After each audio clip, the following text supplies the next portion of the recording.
Was this that? I'll take that.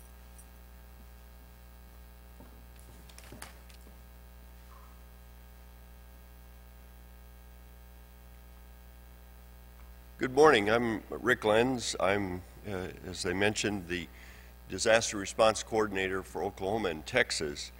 And Kurt, I'd heard that Florida State, you could just drive through the campus and they throw the diploma. I mentioned that to him, and then he said, well, you have to slow down to at least 55. And Jim, I think, stole most of my things I was going to say, so I'll just sit down. But he talked about whitewashing, and I'm sure you've heard about the old pastor, Baptist pastor out in small West Texas town. He was also the janitor, repairman, and all that sort of thing. And he was painting the church, and very limited budget. So he started adding a little water here and there, a little bit more, a little bit more. When he got down to the last part of it, it was just about all water. Big Texas thunderstorm rolls in, lightning, thunder, heavy rain washes all the paint off, and a booming voice says, "Repaint and thin no more." So I want to put in a plug. I'm the chairman of the National Organizing Committee for the Mercy Conference next week in Fort Worth. You can still come to that. We have 14 states represented. It's going to be a great conference, and you know, we are broken cisterns, and mercy is messy.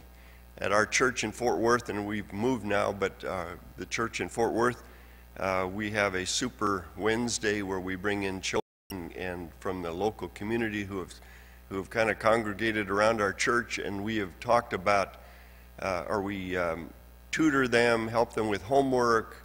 We have some singing, we have some Bible stories, and then we have a meal with them and their family. And as I was sitting around the table, I said, would one of you like to pray? And this little girl raised her hand, said she would like to pray. So I said, well, let's pray. And we all bowed our heads, and she said, now I lay me down to sleep. So it was interesting, but her heart was in the right place. One other story about, going back, church plans, family plans. If you go to my website, you can just download them, plug your church's name in there where it says Fort Worth Presbyterian, replace it with your church's name. Easy to remember. Just go to disaster response in Oklahoma, and one of the fourth or fifth thing that will come up on the search will be Presbyterian Church in America. It's disaster response OKTX. People in Texas said you should have put TX before OK, but anyway, at least they won one game against them. But I was in Pleasant Grove near Birmingham. One of the church members, elderly lady, was trapped in her house. Her daughter was also a member there, was telling the story, and she said her mother was in kind of a walk-down root cellar, or storm cellar, or whatever it was, and they knew she was in there. So the fireman came to break down the door with an axe, and as he was getting ready to walk up there, the lady shot 3 shots with a .38 pistol through the door. And later her daughter says, "Mother, what were you thinking?" She said, "Oh, the gun wasn't loaded. I was just trying to scare him." I said, "Well, what do you think made those holes in the door?" But you hear a lot of stories. One other one before I get into this real quickly. Too many times. One other story, our church plant, well, it's now a particularized church in Oklahoma City, City Pres. And you know the young church planters, you know, with the holes in their jeans and hair that goes up like that and that sort of thing. These guys, they do wear robes. I was surprised at their services, but they don't wear the collar very much. And so after the storm in Moore, where 8,000 homes destroyed or whatever it was, they put their collars on and went into the areas, and the police let them in because they had clerical collars on. the Catholic diocese from Corpus Christi was there, and an Italian TV station, and they want to interview these priests who to see what the local Catholic church was doing. So that was kind of funny. So let me pray first before we start. Now I lay me down. No. Father, we thank you so much for this gathering of people, and we ask that whatever we do in disaster response or mercy ministry, that the glory is given to you, and that everything we point to is to you, and what mercies that you have given us. You do so much to sustain us. We ask that you bless us now and bless this time together, and that we, as we leave here, we have safe travels, and that we go and be salt and light wherever we go. So, 2139. 2139. Forget that.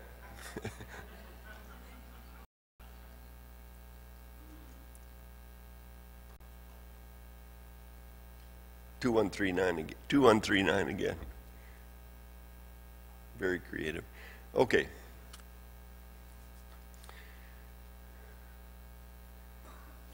I think that enough was said by Ligon and Jim about why we do mercy ministry, but we do need to be prepared in case of disasters, and the way to be prepared is before the disasters happen. Next slide. And Jim mentioned this, who's going to go? Are we going to be able to answer the call and say, "Send me, Lord, send me"? This was the Iowa floods. I never want to go to a place where you have to muck up again, but I guess we will. Okay. You've probably seen this before, but just look at this. What happened after Katrina? Churches near but outside the area struggled to decide what they were going to do. Damaged churches but not flooded. They struggled with balance, what they could do locally and what they could do for other places. Other churches that were massively destroyed struggled with many things. Kurt mentioned lost files, access, that sort of thing. And the ones in the heart of the area, they weren't able to find their members for months and months. So it's important, as Kurt mentioned, to have a plan. If you're a deacon, divide it up so that if there's no cell phones, which there isn't in most disasters, that you don't have to drive all the way across town to talk to somebody and then go back all the way over the other side of town and back and forth. Divide it up amongst the deacons so that you can say, okay, I'll contact these 40 families, you contact these, you contact those. It's important to reestablish the leadership of the church, as well as get out and actually check on your members and then reach out to the community. Okay? What do you do when disaster hits? This is in outside of Birmingham a few years ago. And what are the capabilities of your presbytery? Okay? And what happens is after disaster, as Kurt mentioned, there's an outpouring. Everybody is there. The Alabama football team comes with water, and Auburn, comes with iced tea, whatever. Confusion reigns. There's a duplication of effort. When we went to Birmingham, I was a site manager there for 3 weeks, and the city said, find your own work orders and BYOB, bring your own Bobcat. So we would send out teams, and we would go door to door, and we'd say, do you need your trees cut down? And they'd say, yeah, okay, I'll have a team here at 8 o'clock in the morning. The team gets there, the team leader calls me and says, it's already done. And so I said, well, check with the people. Well, yeah, I thought your team came yesterday. Well, it was the Baptists that came by yesterday or something. So there's just a lot of confusion. And volunteer organizations active in disaster are groups of mainly faith-based organizations, and we're national members in a number of states. I have Oklahoma and Texas, as well as Tarrant County. We work together to avoid some of that duplication. People say, well, why don't you guys buy a big trailer and put a big kitchen like they have back over here in there, 400,000. You know, the Baptists can feed 78,000 or something in Oklahoma on a daily basis, Oklahoma and Texas on a daily basis. Why would I do that? You know, there's other things we can do. The lessons learned are soon forgotten, okay? Organizing after disaster, not the thing to do. If you're just a little bit organized before, you can avoid a lot of problems. Next slide. There's a way that you can do that. The presbytery could meet and they could say, okay, let's form a disaster response for the presbytery. How many presbyteries do you think are going to do that? And build down, or you can do bottom up. Start with your family, start with your church, and then build outward. I was asked by Evangel Presbytery in Birmingham to give a presentation, and they decided right then and there to start a disaster response and appointed one of the pastors to head that up. And the plan that we have for presbyteries has been used by 8 or 9 presbyteries around the country. So that's how we started. Go ahead. We have Hearts and Hammers. We work with the elderly, with people, widows, some young people too. We had one couple that was, he had a wound from when he was a kid. You'll shoot your eye out, kid. Actually, the BB went in here, and later on, when he got older, it started swelling up or something. So he was having surgery. His wife was going to have a baby at any time. So we went over there and worked. But we do cleanup work, construction, painting, working with other groups in neighborhoods. As you can see, we worked with Tarrant County, Tarrant Net, Faith in Action. We rehabbed this widow's house. She had 2 sons that were a couple blocks away. This window here, we couldn't get the same size window without special ordering it, but there were 2 panes out in this window, 2 panes out in the other one, and that was her house. So the rain and the cold, 105-degree heat, and we hauled away, I don't know, 10 loads of stuff from the backyard that her sons, and I went back there about a month later to follow up on something, and it was a mess again. But mercy is messy. This was our team in Iowa. As Kurt mentioned, you know, we're there to clean up and do everything. But if people want to talk, and we really encourage them, would you like to share where you were when a tornado hit or what happened? That is more important than doing the work. This lady did ask us to pray with her. You can see she has a cane, had a bunch of medical problems, and her house was a complete disaster. Okay? We got back from that and said, wouldn't it be great if instead of 19 people from Fort Worth Presbyterian going up there, that there would be a whole bunch of teams from the Presbytery, or a mixed team from the Presbytery going up there. So we planned a workshop that early spring, and we had 8 churches represented. Each one, I think there were 7 of us that said, hey, we'd like to get together and form a committee and just talk about it. So we did. We asked the M&A committee. Now, I have 3 presbyteries plus 2 churches in another presbytery in Southwest, which the 2 churches in El Paso. But we got together and said it would really be good if we could be recognized. Now, all 3 presbyteries have an M&A committee, and I understand there's a number of presbyteries don't have M&A committees. They have missions or something else. But our presbytery, it might as well have been called Church Planting Committee.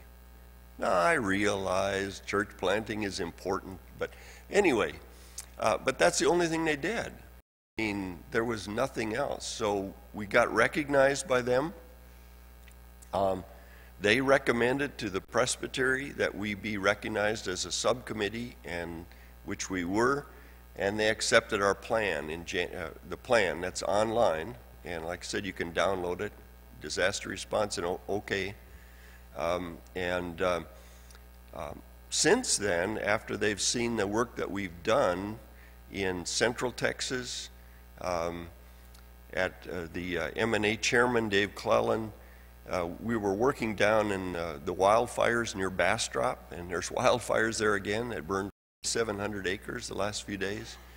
But I don't know how many homes destroyed, 10,000 or something like that, mainly mobile homes. But we were working on the other side of I-35 because there was a community over there where Willie lives, and it was really kind of isolated, and they had a lot of homes. So we started building sheds of hope, storage sheds for them. And Dave Clellan said, well, as a presbytery, why don't we build 20 of them? So he stood up at presbytery and said, let's get behind this effort and come up with the money. And at the break at presbytery, there were 16 sheds committed. I think we ended up with $15,000 or something like that, and the other ones were committed. So we had a big build, pre-build the sheds, put them on a trailer of one of the deacons from our big church there in Dallas, and he said, "We'll just tell me where you want it, and when you're done, I'll come and get the trailer." And so we put them on there, and then we were able to take them out, and so we built 27 sheds down there. Of course, some of this is organizing in the church, how you can organize, and certainly pray. Ask the deacons and elders for support. Go to the pastor. I try to have a coordinator in every church. I have probably 47 coordinators now out of the 80 churches and plants. And because after a disaster, well, first of all, pastors don't answer their email. Sorry. No, I mean, a lot of them don't. They don't look at their email like once a week, you know. And after a disaster, everybody that went to college with them that they still know, seminary, everybody in the presbyteries and their family trying to call them, plus all the demands of ministering to the flock at that time. So I'd like to have a coordinator at each church that I can call, who can call me and say, hey, we got some problems, can we get your help? And that's what happened up in Oklahoma after the big tornadoes. But we can come in and conduct a workshop, short-term missions. Somebody asked about that. Second Career, if you're not familiar with that, Second Career is another ministry we have in the PCA. Gary Orgorski, a teaching elder, and they help church plants. They can organize short-term mission trips. They have an RV ministry of mainly retired people. We were working out in Van, Texas, where we had the tornadoes earlier this year. And one guy brought his RV there for a week or more. We had a group of us that went up to Joplin. I've been up there a number of times because it's right on the edge of my area, but we had a group of RV people that came there and worked. One of them worked for 2 or 3 months. He was a detail, crown molding and doors and all that sort of stuff. So that was great to have him there. But that's another ministry that you can take advantage of. And again, at the end, pray, okay? As I said, we can come in and do a workshop to get some interest in the presbytery. And then when you're talking to pastors or to, as Kurt mentioned, really try to ease their fears that you're trying to give them another job. I tell them I will train the coordinator. The only thing they really need to know is my phone number and how to get in touch with me, and then we can help them walk alongside of them. It doesn't require the pastor, other than to know about it, doesn't require them, we ask for their support, of course, but it requires them to to monitor or to go to long meetings or that sort of thing. And this, of course, what we do at the workshop, introduce it and look for participation. I'm going to skip over this because we've already talked about what can you do. We had a problem with the computer, so I got my old briefing that we had. Okay, go back. Can you go back one there? There is the website, as I mentioned, Disaster Response OKTX, and these are the tools and plans that we have on there. Okay.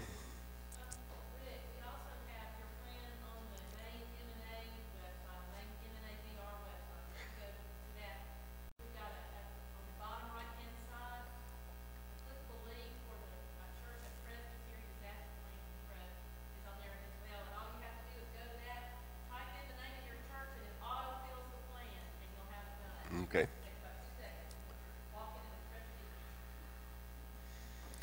Let's skip over these because I kind of covered these earlier. Okay, these are the sequence of events. A coordinator reports the damage, or we call them and find out what happened, whether help is needed.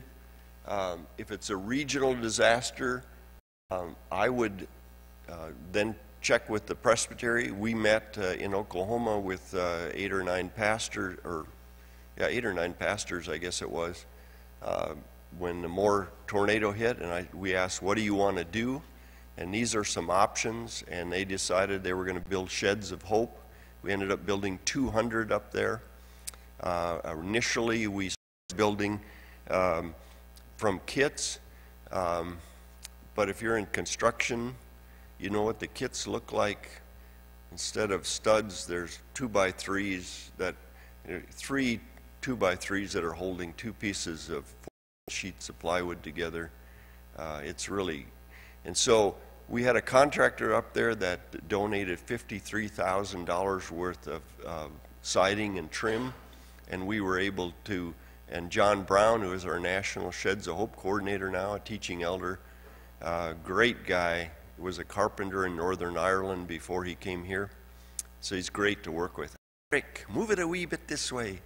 It's really fun, and he's really designed these sheds now, and we had tornadoes and more again this year, and some of the there's a classic picture. One of the ones we built from kit is just spread all over the ground, and 3 we built from scratch are standing there in the same area.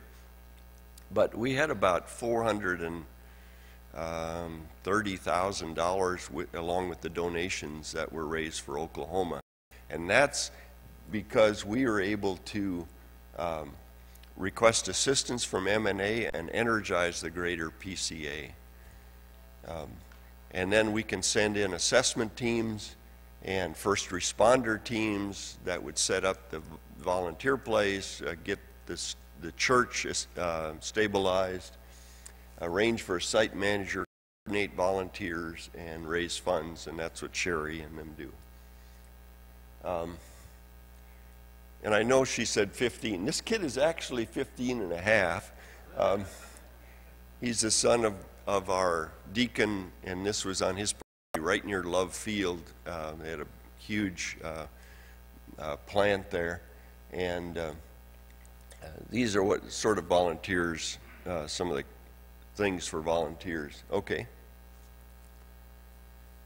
I just want to say one thing on this. The volunteers you don't want are SUVs, spontaneous, unaffiliated volunteers. They cause you more problems. You don't know what they're there for. You don't know, they're ill-equipped. They're ill-prepared. We had some coming into Katrina. I wasn't there, but they came into Katrina and they said, okay, we're here to volunteer. Where are we going to stay? Oh, by the way, I don't have any gasoline. Could you help me out with gasoline? Or where's the nearest gasoline station? Well, there's no electricity. You can't pump gas. And I'm not talking about your church members, but the unaffiliated volunteers. When we go to the VOAD meetings, it continually comes up. And there's some organizations like AmeriCorps, can register them, can get them, get them up in Joplin. They actually gave them badges when they took them out by bus, and then they'd come back. They'd have to scan the badge to keep track of the hours, because communities get reimbursed by FEMA based on volunteer hours. I think it's $23 an hour or something now for certain tasks, and that's how communities get the money to rebuild their infrastructure and whatever, or to haul away debris. Okay. Let's skip this. But organizing for a presbytery, contact other people, the contacts that you have right now, and talk to deacons and coordinators, other people interested.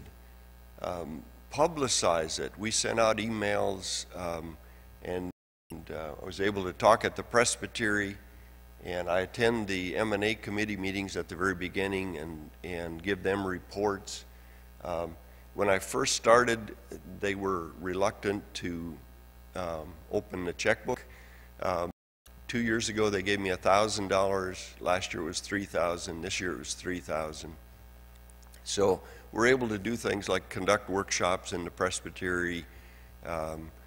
Because of Oklahoma, we were able to buy 2 utility trailers, a flatbed car hauler, and a pickup. And we have all of them except the 1 utility trailer down in Texas now, so we can respond quicker. Okay. Establish a planning committee, seek recognition from the presbytery, put together plans, plug into the VOAD and the EOC. I represented Texas VOAD at 2 different places this last couple of years. Down in Granbury, we had 17 tornadoes in North Texas right before the Moore tornado, and I ran the assistance center with the co-chair at Cross for 5 days. I thought I mentioned it. Volunteer organizations active in disaster, mainly faith-based. The Red Cross usually sits in as a affiliate member, but you have Convoy of Hope, the Southern Baptists are big, Salvation Army, Samaritan's Purse. I mean, there's a whole bunch of them. The Suchi Foundation, the Buddhists, they do a great job in emotional counseling. I'm not sure I want them to spiritual counseling, but the Muslims, the Mormons, there's some other ones. Team Rubicon, formerly military people.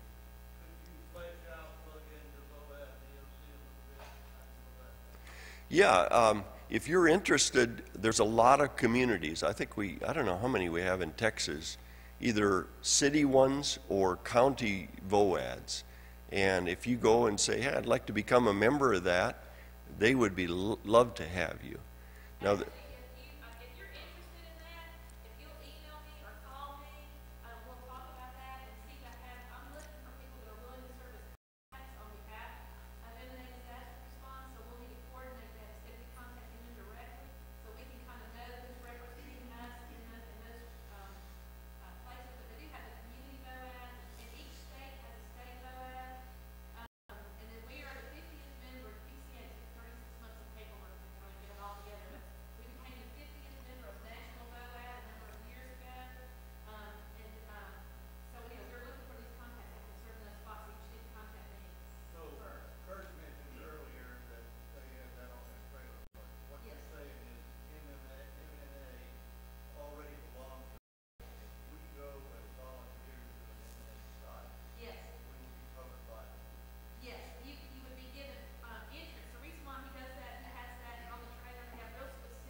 And no way limited, and we don't use their volunteers to come to our site. We say we'll send our people to that site, so that gives us, we have partners to do what we do, totally uninhibited. So I wanted to clarify that too. yeah, and we try not to, not every task is reimbursed by the government, so it's good to report everything and then let them sort it out. But yeah, for instance, in North Texas wildfires a few years ago, Baptist, a good friend of mine, the state coordinator of, there's two groups of Baptists in Texas, the Baptist Men and then the Southern Baptist Texas Convention. He was the head of that group, and they went in and cut up the mobile homes mainly, and then we came, and then he told me to, we're done, so then we went in there, because we couldn't work on the same job site as them. We didn't have their training. Now, the EOC is Emergency Operations Center, and that's run by some government agency down in West Texas after the fertilizer plant explosion. That was run by the Forest Service. I didn't know they did that, but they ran it. And we were down there, and that was interesting because there was FBI, Homeland Security, because they didn't know if, at the beginning whether it was terrorist or not. But I represented the VOAD there, the Texas VOAD, a very active group, and but we work great together. And as Sherry said, we don't give up our own identity, and we don't compromise our way of doing things and our doctrine. Okay. The next step then would be to develop plans, maybe do joint training. I've conducted a number of workshops in Texas and in the area. Organized presbytery teams, great way to do that. And we've been pre-building sheds in Texas and then taking them up to Oklahoma, and it's been great cooperation between the churches. One of the churches that's now supporting me, they said it's the best thing that happened to our men's group. They just built an oversized shed on their property, and a couple Saturdays ago we pre-built a couple sheds to put into their shed, so they're ready to go. Our big church, Park City, is about 5,000 members. They are also building some sheds, and they're putting together 100 flood buckets or 100 buckets. Okay. Just some regional projects. We had teams that went up to Joplin a couple of times. I spent 3 or more weeks up there. West Texas, I just mentioned the fertilizer plant explosion. Central Texas wildfires, and again, they're having those same wildfires in that area, or not the same wildfires, the wildfires in the same area. Oklahoma tornadoes, there were 4 or 5 tornadoes there, and we ended up building 200 sheds there. And by the way, we have built over 1,000 sheds of hope since Katrina. So a great effort. We give them to the people. They have to give us is 8 by 8 square on their yard to put those on. Van tornado, it's a small town. One of our RUF ministers' mother lives there, but we have a couple of churches out in Tyler, or a church and a new church plant.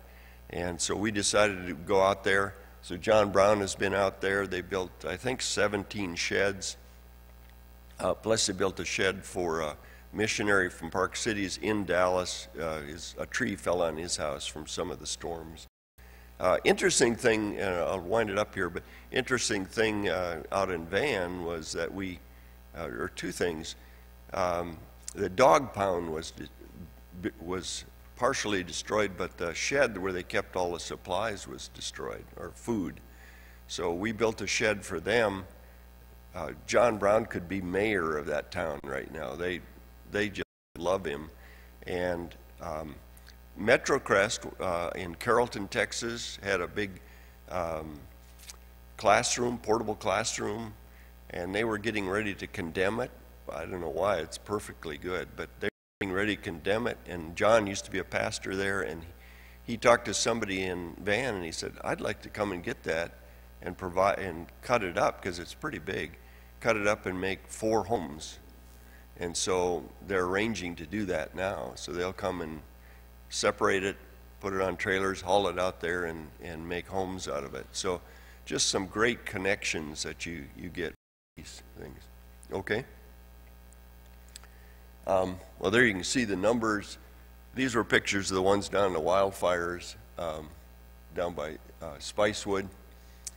We also built four sheds at General Assembly up in that were taken across the border into Indiana where they had the tornado. That Jim Bland, our coordinator for M&A, was in that tornado at his daughter's house. We also did one at a North Texas Presbytery meeting up in Tulsa.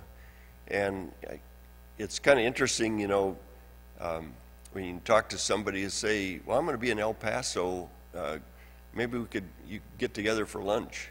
You know, it's like a 8 or 9 hour drive to El Paso. So I don't know what it is from Tulsa to El Paso. It must be 12 hours, 13 hours, something like that. But as you can see, okay. So that's how we organize the presbytery. Each one is going to be different. Please be encouraged, and hopefully you'll get a good reception. But I think the main key is to have some people that are interested and present it to the presbytery. We'd like to be prepared. You can see what happened in South Carolina. You see what happened in Moore and Joplin. You know, we have to be prepared. And we're not going to add to the work that's going to have to be done by the presbytery. For instance, all of our equipment is owned by the presbytery, but the presbytery can't own anything. So it's registered to one of our churches, and we pay the insurance through them and that sort of thing. But anyway, I appreciate your attention and appreciate all the things you're doing. As I look out here, I know a lot of you have already volunteered in different places, and you know many of these stories of things. And disasters do not, disasters only reveal the brokenness in this world so many times. We are broken, and whatever we can do to help and show God's love and God's mercy because of the mercy given to us, I think is important. Thank you. Thank you, Rick. A couple of things that we did want to mention that were not covered so far today, just some things that you'll know. We talked about the VOAD connection and our partnership with other responding agencies. I get that question all the time. And if you're in this very long, you'll get the same question too. So how are y'all different from the Southern Baptist? Which, other than the obvious reasons. So how are y'all different from them? They're kind of the big boys on the block that have been doing this probably longer than most, along with Salvation Army, Red Cross, and Samaritan's Purse. One of the work, like you saw the list, for example, in the presentation that Rick just gave about the places that they respond. We don't go and respond. We're not sitting there watching the weather and a disaster happens and we just go. That's not the way that we work. We serve the local church because we truly believe that this is a gospel opportunity for kingdom growth. So what we want to have happen is to contact any disaster that happens where we have a PCA presence. That's the one determining factor about whether that we will consider responding to that particular event. So there may have been some events along the way and you've wondered, why didn't we respond to that? Which actually there have not been any in the last 10 years. We've responded to every major event because right now, do y'all know how many churches we have in the PCA? Want to guess? 1,850 in rough numbers. So we've got PCA presence in a lot of communities, but the way that we work is we work through the local church, and we don't run in and roll over. We don't have the cowboys go in with the trailers and show up and roll over the local PCA church. We contact the local PCA church if we know of an impending event. Then we're on the phone with them by email, getting in touch with them to let them know that we stand ready to assist them with any damages that exceed the ability of their local church to meet. That we are just going to be an extension of who they already are in that community. They're there in the community before the event. They're going to be in that community after the event. So what we do is we will send assets and resources into a community where we have a PCA presence because we really believe that as we go out and we do these things that people are going to come to Christ. So when we pull back our volunteers, There's going to be that local PCA church right there that's going to be blessed, multiplied, and grow because of people being called by them to be followed up with once our volunteers have gone back home. Does that make sense? So that's how we differ from the Southern Baptists are big enough. They just go, and whether they've got a church there or not, they just go. But we go and work alongside and through our local churches, honoring them in the process, letting them let us know how far and wide response will be. We work with them and let them set the pace so that we honor our local PCA pastors and elders and deacons. So we wanted you to know that. And I want to give you a little detail about the Sheds of Hope. Is that right, Sherry? Yes. So the Sheds of Hope were started after Hurricane Katrina. As Rick had mentioned, the sheds, they're 8x8 wooden sheds. We had purchased them from Home Depot or Lowe's at a discount. Now we're going to be making the kits and having them at our warehouse. But the way the Sheds of Hope initiated was when the homes are damaged or destroyed, individuals are in need, but they're limited in their resources. They're able to salvage some items. They don't have the money, and there's probably no access to rent warehouse space. So we come in and we provide these sheds for them to store the belongings that they've salvaged. And this also is another bridge for the gospel. It's another relationship because the kits are delivered to the home site where the people's homes are. They can't occupy those houses yet, but they need a place to store the items that were not completely damaged. So a team goes with the sheds, works with the family that's there. And it takes a day and a half, sometimes 2 days, to build a shed. But in a shed, you're providing a need, but in building a shed, you're building a relationship. It's a bridge for the gospel. One quick story, my wife's cousin came with a group from South Florida to the Mississippi Gulf Coast. They're building this shed in a man's yard. He's very standoffish. He didn't say a whole lot. But when she offered him a peanut butter and jelly sandwich, that's when he just broke down and started crying. Because he was observing, and there's still a little remnant of pride, there's brokenness, and people have a hard time receiving. Even you and I, we say, I by faith alone, I trust Jesus, but there are parts of us that still think we got to do instead of realizing it's already done. And so when people are in this place, they don't want to be vulnerable like that. And sometimes what can come across as pride is really, they just don't want to be seen as vulnerable, and it's difficult to receive grace. We have a hard time doing it ourselves. People do as well. And so this man actually started breaking down and crying, and it was the shed that was able to be that vehicle of that relationship. And then they were able to talk with him and pray with him.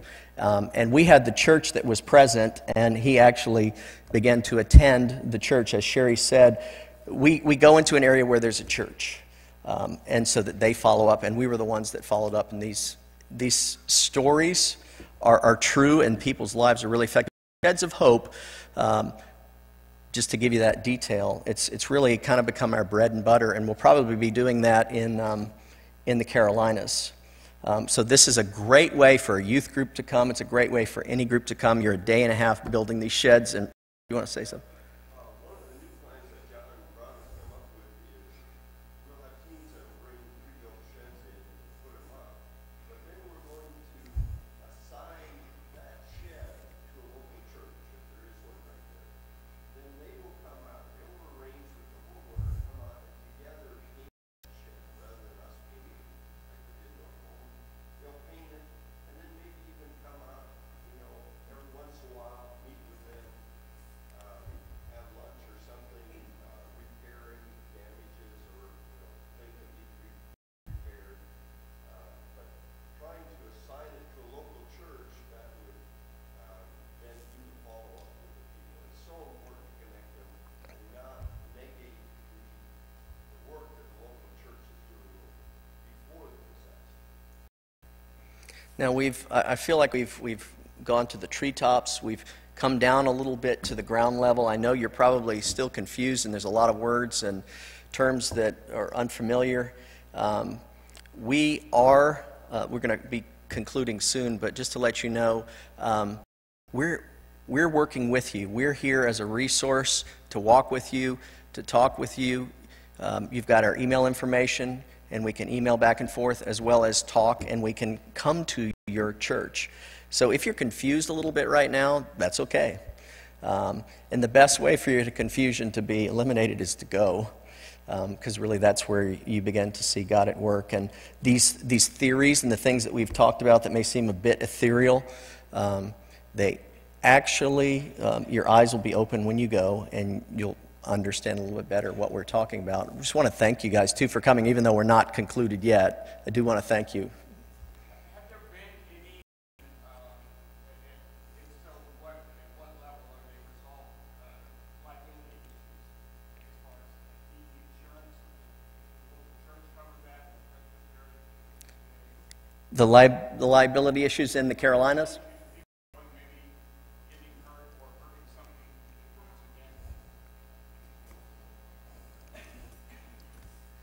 That's a good question.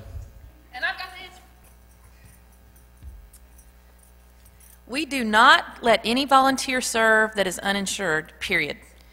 We have, for every site, prepared a packet of forms. We keep this as simple as possible. It's very streamlined. What happens, let me just roll through the process again. You would go to the website and register as a volunteer. I pull an Excel list, run an email, shoot it out to everybody that signed up. I've done that for everybody who's signed up through Wednesday. Monday, I'll pull from Wednesday until Monday, anybody that's registered in the meantime, and I'll send them an email, and I'll have listed the information I need to be able to schedule them as a team, including the church name, city, state, pastor's name, the team leader. Every team has to have someone that's the point person for me. So as a team leader, his email, his or her cell phone, how many are going to be on the team, and the dates they're going to serve. They send that information to me. I have an administrative assistant named Ann Bautista who's gold to me. So I'll send that, once I have all of that data, I'll send it to Ann, and she will send a confirmation email to the team leader. The site coordinator will get a copy. All of our staff gets a copy, so they'll know if people from their region are responding, and I get copied on that. And it's to confirm that the team is coming. Attached to that confirmation email is a team roster and a volunteer release waiver. The team leader is responsible for completing that team roster, getting a copy back to me, having a hard copy for the site manager, and every volunteer has to sign volunteer release waiver and own that. It's a legal document that's been vetted by our attorneys, and it states that they do have insurance and they understand that they are serving at their own risk. Now, we are living in a weird day about insurance, and I know that, I get that. And so people will call, and actually my email's on there. If you don't have insurance, contact me directly. We'll Google, and I've got a list of some companies that I usually refer, but I'll give several. But you can Google for yourself. If you're a team leader, Google short-term mission insurance, and you'll come up with a long list of companies that will provide a 30-day riders and accident policy that will cover them for their term of service. Us on a mission project. So there's some workarounds to that and some options that are available on the insurance level, but we do not take that responsibility or that liability, and it clearly frees on that form. It frees up the PCA, M&A, and all of its affiliate agencies. So we're covered in that regard. And any minor who is serving, when you get the volunteer release waiver, we do let people that are 15 and older go on a disaster site. Their volunteer release waiver has to be completed and signed by their legal parent or custodian, and that signature has to be authorized, and that is stipulated on the volunteer release waiver. Does that answer your question? Okay. Yeah. All right, talk to me.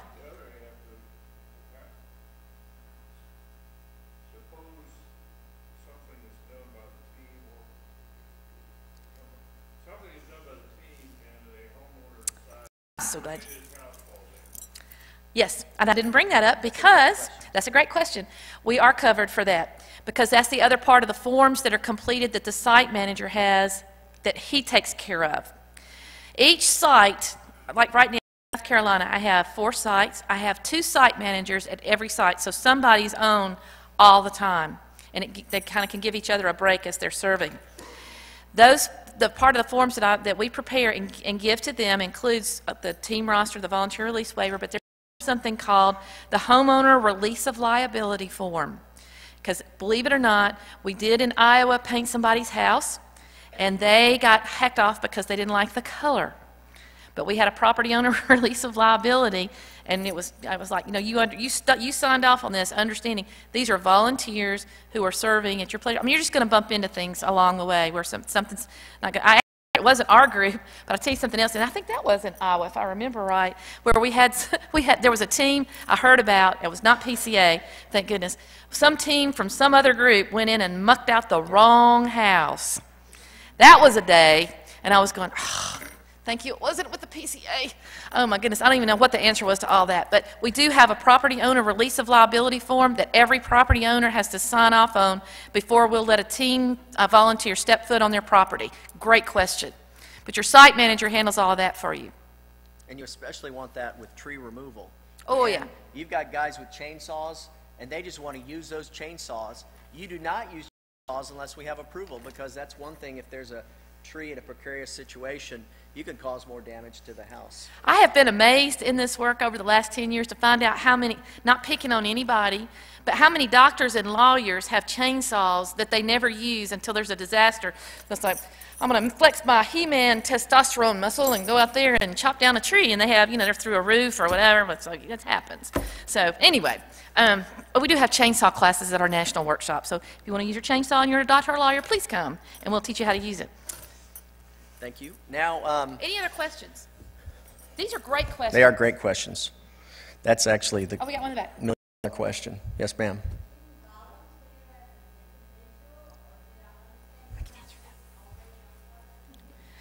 Okay, we have at times let people volunteer as an individual, and we have come to a place, especially if it's kind of depends on the event. When there's something as catastrophic as what's going on right now in South Carolina, we have found that it's too labor intensive to schedule individuals. We're scheduling teams only. Now let me define a team. That's 2 or more. It's just too time intensive to try to schedule a volunteer. Because what has to happen on the work site, we have to have work orders that are prepared by the site manager. And there's not going to be really any site where you're going to have an individual that's going to be able to take care of that on the front end. Now, as the disaster goes along, there are going to be exceptions to that, and I'll give you one that happened in Hurricane Sandy. We needed an electrician for a church. Once we got the church rebuilt and restored, we needed an electrician, and we did mobilize. I went through my database list, pulled all the men all the people that had indicated that they were electricians, and just worked through the list. Found the first one that was available to go right away, and then sent him as an individual, and he served up there for about 3 weeks because of his specific skills. So in that kind of a case, so it's a yes-no answer, if that makes sense. But right now in South Carolina, it's just too administratively time-intensive to try to schedule individuals. You need to have a team to go up. Yeah, and to belabor that point, at Lanyap, we discovered when an individual, you learn by making mistakes. You'll make a lot of mistakes, but it's okay, learn from them. We took individuals, but we found that individuals come for a reason and they're not with a group. The ones that we found to be the case is that they didn't work well with other people, and that's why they were alone. And then we set a policy. I actually was just telling Andy Coburn just a moment ago how this one guy showed up, and we had women, had men at our facility, and got a phone call from him, and he said he was an architect or whatever. He wasn't an architect, he was homeless, and he had everything in a grocery bag, and there was no way I was going to let someone we didn't know stay in a facility with men and women that we did know, because our job is to protect our people. So there are many reasons why we have rules, and it's because we've messed up. And fortunately, it hasn't really cost any. It hasn't cost any lives. Maybe a little bit of pride shaved off. But I tell you what we want to do right now. You guys need to walk, and if you want to get some snacks and then make your way out to the front, Keith is going to go through our disaster response trailer, and you can look and see what things are inside there, and you can ask more specific questions about tools and equipment. Then we're going to come back in here and have our Chick-fil-A. And then those of you who are interested, we do have a bus, and we're going to go to the Common Ground Ministry if you would like to after this for a tour. This is a great way, as Doug asked the question, how can you serve? Common Ground Ministry is here, and you can come and do this same kind of work with home renovation here, and that can help you develop skills. You'll hear from Mike Bunce at our lunchtime also. But guys, just thanks for sitting patiently. So get up, move around, get some stuff, and then if you can, make your way out to the disaster response trailer.